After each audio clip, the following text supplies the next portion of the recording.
À 2 ans, il tète encore un peu sa mère, mais dévore surtout 20 kilos de bambou chaque jour.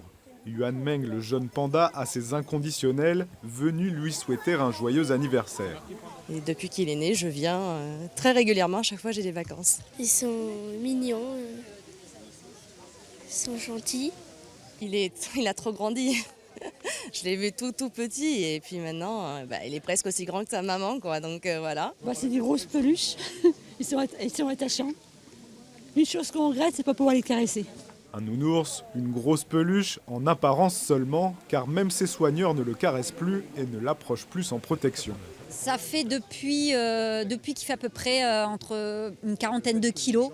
Là, on a commencé à se dire que là, ça commençait à être plus possible pour nous. Le panda, c'est un ours, hein, et effectivement, on travaille toujours en contact, ce qu'on appelle protégé.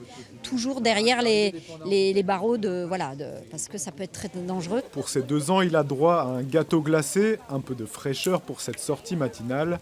Au-delà de 26 degrés, l'animal et sa mère rentreront dans leur local climatisé. Dans son milieu naturel des montagnes du centre de la Chine, le panda géant ne connaît pas les fortes chaleurs. Un milieu que Yuan Meng, né en captivité, pourrait découvrir un jour. Quand il aura 4 ans, en fait, on programmera son départ vers la Chine. Il fait partie du programme d'élevage international des pandas et donc son avenir est d'aller à la base de Chengdu en fait, en Chine pour faire partie du pool de pandas qui se reproduit et qui potentiellement seront réintroduits un jour dans le milieu naturel.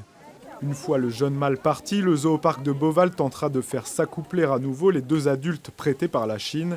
En 2017, après la naissance du jeune Yuan Meng, la fréquentation avait bondi d'1 million à 1 500 000 visiteurs.